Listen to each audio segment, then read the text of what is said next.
जय श्री राम दोस्तों। जब भी हमारे जीवन में मुश्किल घड़ी आती है तब हम कहते हैं कि भगवान हमारी परीक्षा ले रहा है, लेकिन हमें पता कैसे चलेगा कि भगवान हमारी परीक्षा ले रहा है। तो दोस्तों, 3 संकेत होते हैं जो बताते हैं कि भगवान या परमात्मा आपकी परीक्षा ले रहे हैं। ध्यान से वीडियो को देखना। हो सकता है आपको यह संकेत मिल रहे हों, लेकिन आपने उन पर गौर नहीं किया। परमात्मा हमेशा आपकी परीक्षा अलग अलग परिस्थितियों में लेते हैं। अगर आपका विश्वास ईश्वर पर कायम रहता है तो आप उनकी परीक्षा में पास हो जाते हैं, लेकिन अगर थोड़ा सा भी आपका विश्वास ईश्वर से टूटा तो आप उनकी परीक्षा में फेल हो जाते हैं।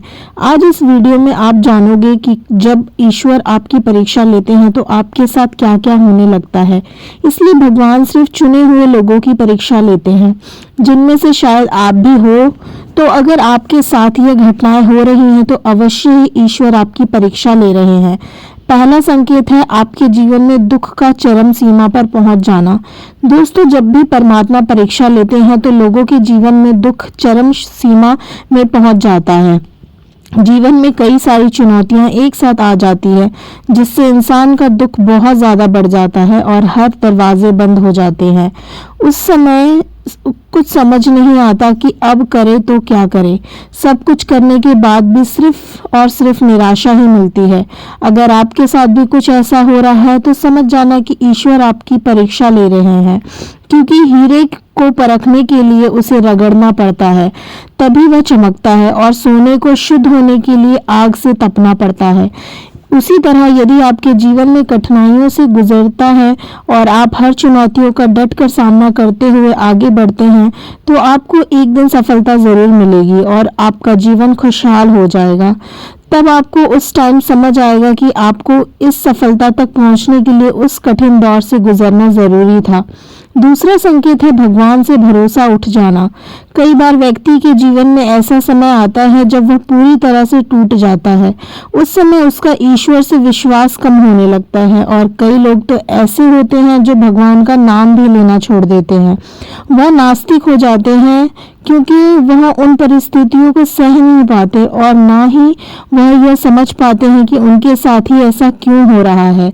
लेकिन दोस्तों, ये भी एक संकेत है कि भगवान आपकी परीक्षा ले रहे हैं, और इस कठिन परीक्षा में बहुत कम लोग ही पास हो पाते हैं, क्योंकि इस समय इंसान अपना धैर्य खो देता है। बहुत से लोग तो ऐसे भी होते हैं जो गलत रास्ते पर चले जाते हैं और बुरे बन जाते हैं, लेकिन जो व्यक्ति पास हो जाता है वह हमेशा खुद पर और ईश्वर पर भरोसा रखता है। चाहे कितनी भी बुरी परिस्थितियां क्यों ना आ जाएं, वह हमेशा धैर्य के साथ काम लेता है और अपने मन को शांत रखने का प्रयास करता है। दोस्तों, अगर आपको भी इस परीक्षा में पास होना है तो भगवान पर भरोसा रखें। देखना एक दिन सब ठीक हो जाएगा। आपको खुद पर भरोसा और हिम्मत रखनी होगी। दुख तो हर इंसान के जीवन में आता रहता है। यही तो भगवान है, यही भगवान की माया है। कहीं धूप है तो कहीं छाया है। जब आपके जीवन में दुख आता है, परेशानियां आती हैं, तभी आपको पता चलता है कि सुख की असली वैल्यू क्या है। एक भूखे व्यक्ति को ही पता होता है कि अन्न कितना जरूरी है, अन्न कितना महत्वपूर्ण होता है। जिसके पास रहने को छत नहीं है, वही घर की अहमियत को समझ सकता है। इसी प्रकार जब आपको जीवन में दुख आता है तभी आपको सुख का असली अनुभव पता चलता है। दुनिया में ऐसा कोई व्यक्ति नहीं है जिसके जीवन में दुख या सुख ना आया हो। हमेशा ध्यान रखो कि सुख दुख तो हमारे जीवन का हिस्सा है।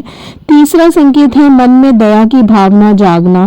देखो, जब भगवान आपकी परीक्षा ले रहे होते हैं तो कभी ऐसा हो सकता है कि आप खाना खा रहे हैं तो कोई भूखा इंसान आपके दरवाजे पर खाना मांगने आ जाता है, या कोई गाय आपके दरवाजे पर खड़ी हो जाती है, या कोई कुत्ता आ जाता है, तो आप अपनी थाली में से उसे रोटी खिला देते हैं तो ईश्वर आपसे प्रसन्न हो जाते हैं, क्योंकि आपने अपना निवाला निकालकर उनका पेट भरा है। यह बहुत बड़ा दान माना जाता है। इसी प्रकार भगवान आपकी बहुत बार परीक्षा लेते हैं और जरूरतमंद लोगों को आपसे मिलवाते हैं। जब आपको उनके प्रति दया करुणा आने लग जाए तो समझ जाना कि आप ईश्वर की परीक्षा में पास हो गए हैं। आपने कई कहानियां में भी सुना होगा कि भगवान किसी न किसी रूप में हमारी परीक्षा लेने जरूर आते हैं। तो आपको ज़रूरतमंद लोगों की मदद करनी चाहिए। ऐसा करने से ईश्वर प्रसन्न होते हैं और उनकी कृपा हमेशा आप पर बनी रहती है। अब कमेंट में अभी का टाइम डाल दीजिए ताकि यूनिवर्स को आप अपनी तरफ जल्दी अट्रैक्ट कर सको। जय श्री राम, हर हर महादेव, जय श्री कृष्ण, राधे राधे राधे राधे राधे राधे राधे राधे राधे राधे।